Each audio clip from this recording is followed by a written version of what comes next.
Bienvenue mesdames et messieurs d'être les nôtres.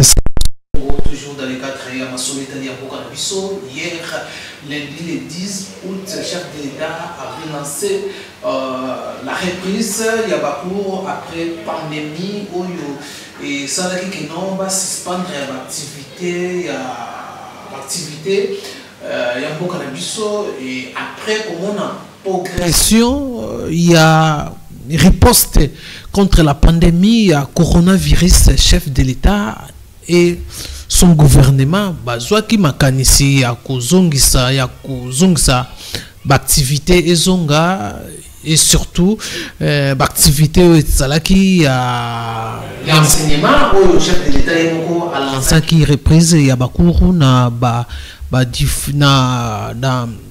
différents établissements ya mboka na biso et pas wapi tokutanaki aussi na un préfet Jean-Marie il y a école Trinité oyo yepe azangaki malobate par rapport il y a reprise lancée par le chef de l'État. En tout cas bolandana nous et puis on se retrouve juste après. Apprenant de l'institut qui Ouélé, des journalisés. D'abord, je tiens à vous remercier de la question que vous me posez. Comme vous le savez, nous sortons d'un confinement. Pendant plusieurs mois, nous avons eu ce qu'on appelle l'état d'urgence que le chef de l'État a décrété. Et voilà, depuis quelques semaines, c'est le déconfinement. Cet état d'urgence a été aboli. Et maintenant, nous reprenons petit à petit les activités, notamment en ce qui concerne la scolarité, en ce qui concerne les écoles. Aujourd'hui, les finalistes de 6e année primaire ont repris, ainsi que ceux de 6e année secondaire. Il y a aussi les universitaires, les étudiants qui ont aussi repris le cours.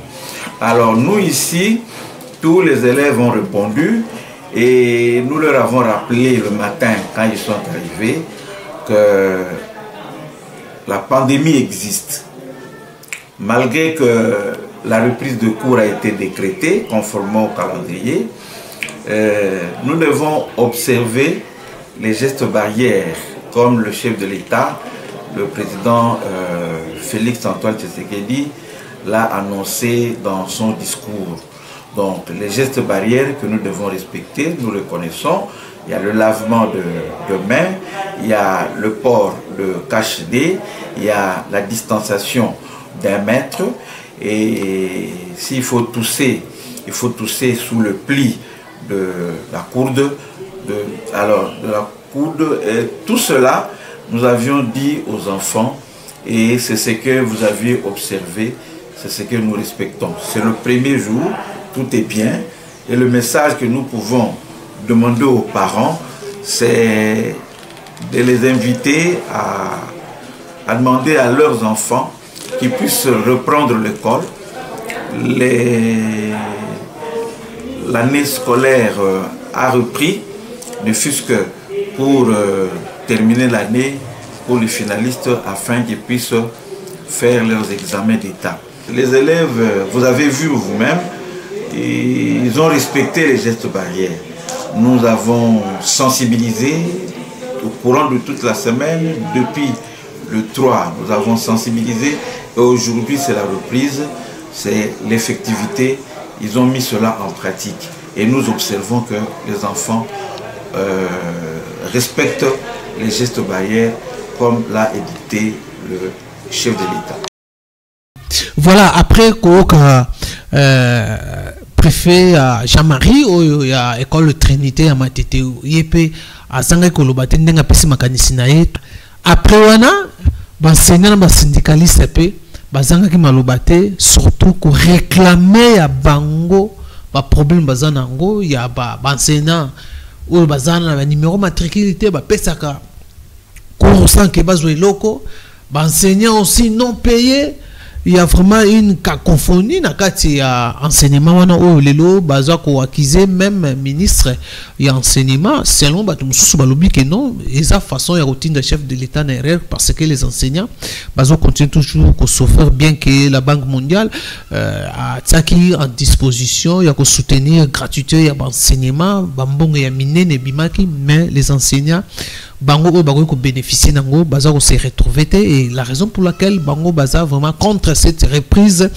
il y a enseignement, bien que le chef de l'État a lancé qui ango, et il y a eu certains syndicats mususu ba botaki courage pendant cérémonie, après cérémonie il y a lancement, il y a reprise à Bakour, il y a Bakour et Bakuta le chef de l'État solo la chef de l'État dans moment toujours baza na yeli bazo ko discuter na ba syndicat na oyo chef de l'État azaki surpris ya koyoka makambo na minoko ya ba syndicat ndenge bazo ko revendiquer souffrance d'abord ndenge ba boy ko zonga place parce que l'air déshydratant ils a pris en quantité, ils a bafoué par le ministre de l'enseignement selon enseignant. En tout cas na koloba mingi te bolanda bino moko comment enseignant ba réagir encore na colère ou ba boy ko zonga ko pesa ba cours, bien que aussi quelque part ba msusu bandimaki na bango ba ko pesa ba cours ba msusu aussi ba marcher ba bi pa na bango cours ezate ba ko zonga te. Qu'est-ce qui va se passer dans les jours qui viennent, surtout calendrier, un nouveau calendrier bimaki, il y a examen d'état, il y a défense dans l'université, on ne sait pas même dans l'université, aussi amélioration et augmentation, il y a salaire na bango. Alors en tout cas sans plus tarder, ce qui s'est passé après lancement, il y a reprise, il y a cours na tene de la Gombe. Suivez. Quel est le problème? Nazali. Ayebanini maman. Non, ni pas. Mokonzi ya biso ya EPSP. Ayebisaki bango bapesa biso fichier ya ba NI biso pe totala toyeba bayakisi yango bauti seko balobi ata ministre alobi na kopesa te kasi tomoni 800 millions ye alobi ministre aza politique bakokosa ye lisusu po aza ministre ya liboso te bakokosa ye esengeli toyebisa ye tosalisi tini tosengi démission ya directeur chef de service ya sekop tosengi enquête zamba pambola bino na gouvernement na yo tolobi basala enquête epai ya mokonzi ya gouvernement tomoni bovalide compte rendu wana tolingai tosala marche tolobi te tokende koyoka po aza mokonzi mwaye tolarge ye na elongi eza te bongo tozonga toyebisa balakisi ke mokonzi alobi boye yango toza kosenga na yo po yo nde tata na bango pardon enquête wana oyo osengi na gouvernement esalema nokinoki ezala indépendante na biso baenseignant na kati bolingi forme nini ya banqueteur indépendant. Oui, c'est-à-dire banani bolingi yo gouvernement oluka bato na yo biso toya l'enseignant. Est-ce que vous avez un représentant na bino? Ngai nde représentant na bango nyonso. Ok, bon, vous déjà va coordonner na. Ok. 800 millions wana ekoki kobima te. Soki biso tolobi te. Nyokwani. Na utomona bato asekope awa. Est-ce que bosolola? Aba. Déjà. Ayo monyo. Chaque mois nasalaka suivi ya paye. Soki na yeli yo ba dossier ya batata ona otoka biso. Tata 76 ans balongoli misala. Tout mon nana, on est coordonné de la maman. Il y a Kalobina délégation na yo. Tout sur la nan. Na yo kalikambo bolingi. Petotala dikam tozana ministre, ba ministre. To vandi na ba onabino, to yoki o bolingi, to bengi pe bande kwa sekope totali. Po webi parfois boyokani nde ezangaka entre biso likolo ya communication eza te. Donc ntango mosusu ntango bokosolola boéchange bainformation ngai na kolinga nazala wana namona nde bozoéchange bainformation totala biso nyonso soki makambo ezokee bien. Ça va? Donc tozala tranquille, totia nanu koyina na liboso te mbilinga te. Tozala nanu calme.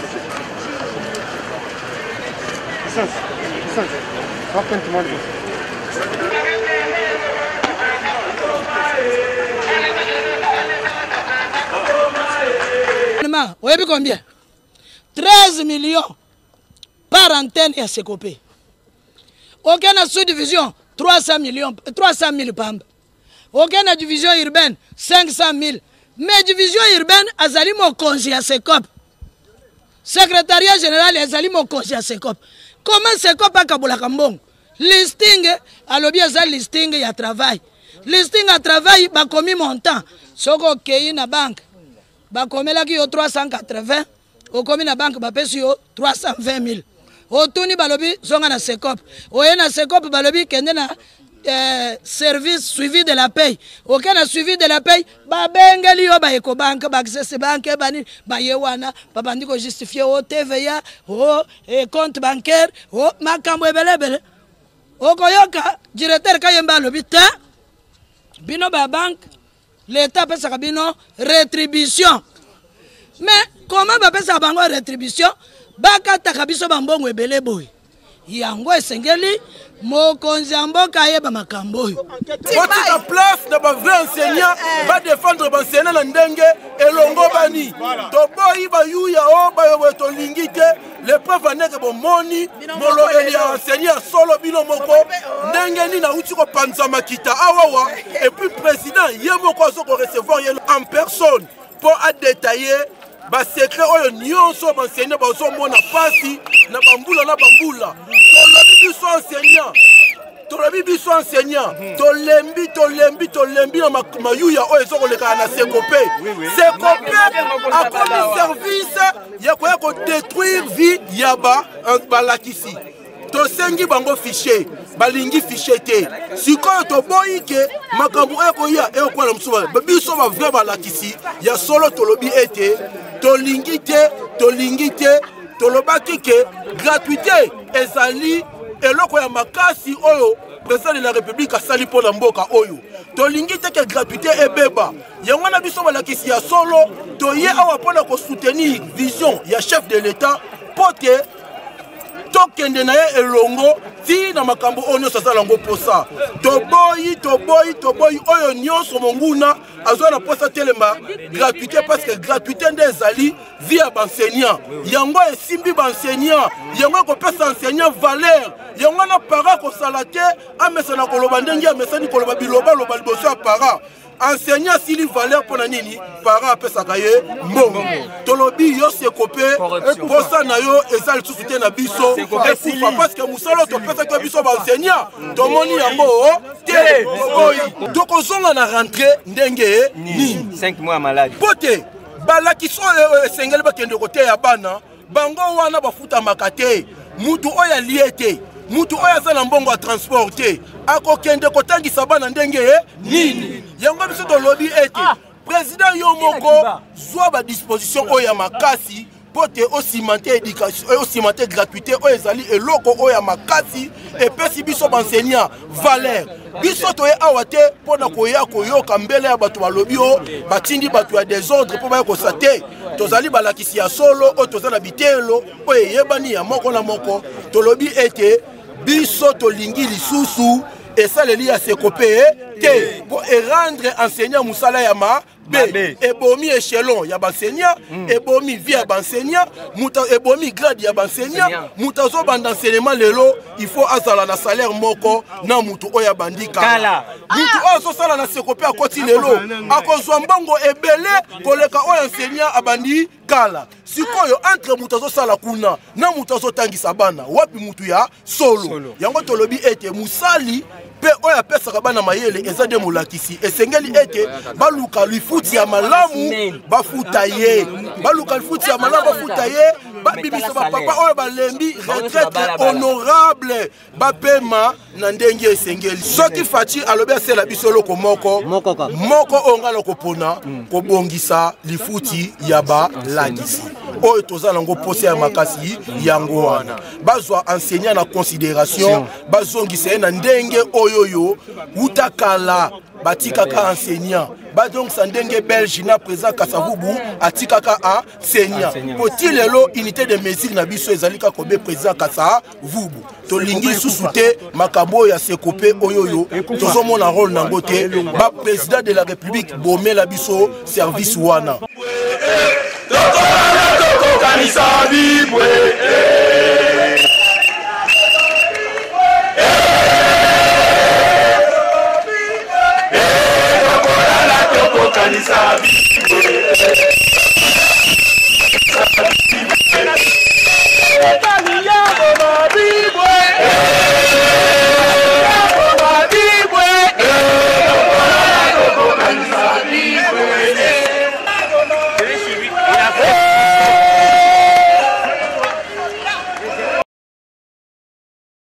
Merci Nabino, mesdames et messieurs, Nabino Mokoma, enseignant, Naba syndicat, Ndenge, Bazako Luba, Bazako acquis aussi certains syndicats Moussou, Oyo, Bazana Baona Katia Manjoar, Bazo Kokosa Bamba, vrai syndicat Bamba Beza Bango, Bazo Conte, Bazo syndicat Moussou, Bazoko. Bazo ça sembla comme si bazo défendre enseignant mais bango tem va défendre enseignant en tout cas wana Boulandi bango ndenge balobi en tout cas quand moi je vous dis merci na bien soir restez toujours fidèles sur Voice of Congo abonnez-vous massivement sur notre chaîne à tapant VOC Info TV et puis Bourgeois Basango à temps réel portez-vous bien bye bye.